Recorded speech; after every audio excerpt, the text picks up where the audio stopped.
Salut, c'est Philippe. Écoute, je suis ravi que tu me rejoignes pour regarder cette vidéo. Et aujourd'hui, on va se pencher sur le problème que beaucoup de personnes, et peut-être toi aussi tu l'as déjà vécu, c'est la température excessive de l'eau chaude qui arrive spontanément au bout de ton robinet et qui crée soit une rougeur sur la peau ou même une brûlure douloureuse.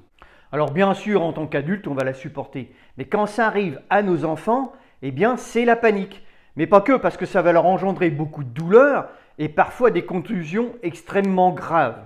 Alors comment faire? Eh bien tout simplement pour éviter les accidents, on va mettre un appareil sur son installation qui s'appelle un régulateur thermostatique. Alors bien sûr, tu connais la robinetterie thermostatique qui elle régule la température, soit sur une douche ou une baignoire, et qui va mélanger l'eau chaude et l'eau froide pour au final avoir de l'eau à température souhaitée.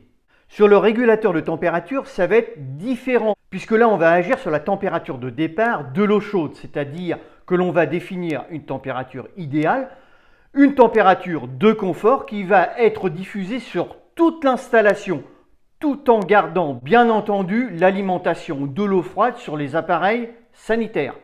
Pour ce faire, écoute, je vais te montrer ce que c'est qu'un régulateur thermostatique et je vais t'expliquer comment ça fonctionne. C'est parti, on y va. Donc voilà à quoi ressemble le régulateur thermostatique. Donc tu as une entrée d'eau chaude, une entrée d'eau froide, tu as un réglage de température et ici en fait en bout tu as de l'eau mitigée, c'est-à-dire l'eau chaude que tu vas avoir définie suivant le réglage que tu auras fait avec la manette de température.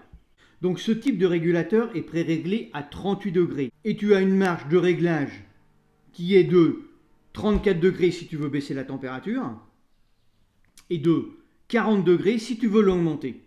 Donc en fait, tu as un réglage entre 34 et 40 degrés. Donc bien entendu, tu as une stabilité de température de l'eau mitigée, mais tu as aussi une sécurité anti-brûlure, c'est-à-dire que tu as un arrêt immédiat de l'eau chaude en cas d'interruption de l'eau froide. C'est-à-dire que, par exemple, l'eau froide se trouve coupée pour une raison ou pour une autre, ton régulateur, lui, va se couper net pour éviter justement d'avoir de l'eau très très chaude qui sort à la place de l'eau mitigée.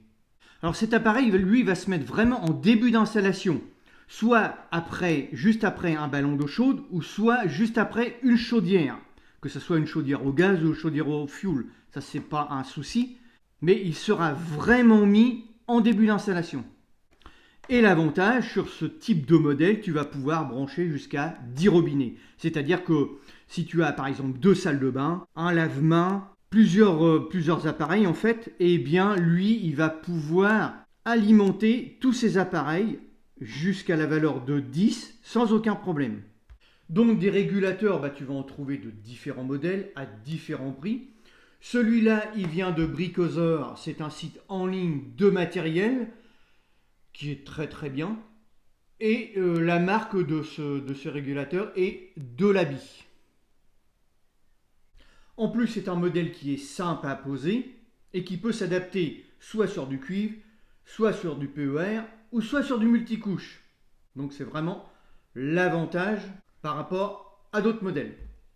Voilà ce que je pouvais te dire sur le régulateur. Donc si tu as des soucis vraiment de température d'eau chaude, n'hésite pas à mettre ce genre de produits. Écoute, cette vidéo se termine. Si tu l'as aimé, like-la, partage-la, abonne-toi. En dessous, dans la description, tu as des formations gratuites. Elles sont pour toi, tu peux les télécharger. Et puis moi, je te retrouve sur une prochaine vidéo. Ciao, ciao, salut, porte-toi bien.